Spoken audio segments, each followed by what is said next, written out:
ازيكم عاملين ايه؟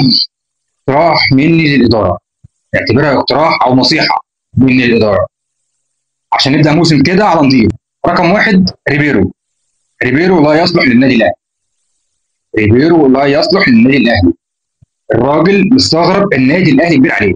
الراجل 3 ماتشات اللي احنا شفناهم قاعد مستغرب بس.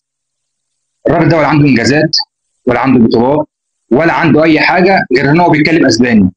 دي الحاجه الوحيده اللي عنده. ده الانجاز الوحيد اللي عنده. لكن ده جاي الاهلي يعمل ايه انا ما اعرفش. ده رقم واحد.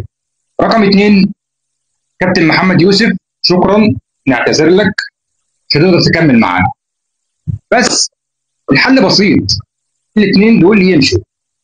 نجيب يجي بقى يجيب لي مدرب عالمي، مدرب عنده انجازات، يعني مدرب يكون عنده انجازات. انا اقتراحي رقم واحد فايلر. رقم واحد فايلر مع السكواد ده هتشوف فرقه بتطلع نار. يعني فايلر مع السكواد ده محدش هيقف قصادك. ده مبدئيا رقم واحد. رقم اتنين وده اهم حاجه وده المهم والاهم، سيد عبد الحفيظ.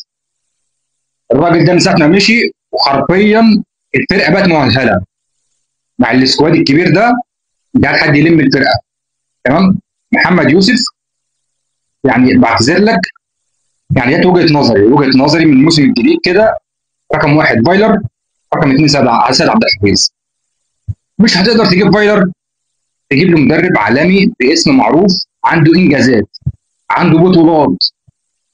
خلاص بقى، يعني جو اللي احنا نجيب مدرب ما عندوش اي حاجه، ما عندوش اي بطوله ولا عنده حتى اي حاجه خالص ولا اي فكر عشان نجيبه النادي الاهلي يعمل مسيره معانا. خلاص انتهت. هي جت مع كولر وخلاص، يعني هي الراجل عمل اللي عليه وخلاص.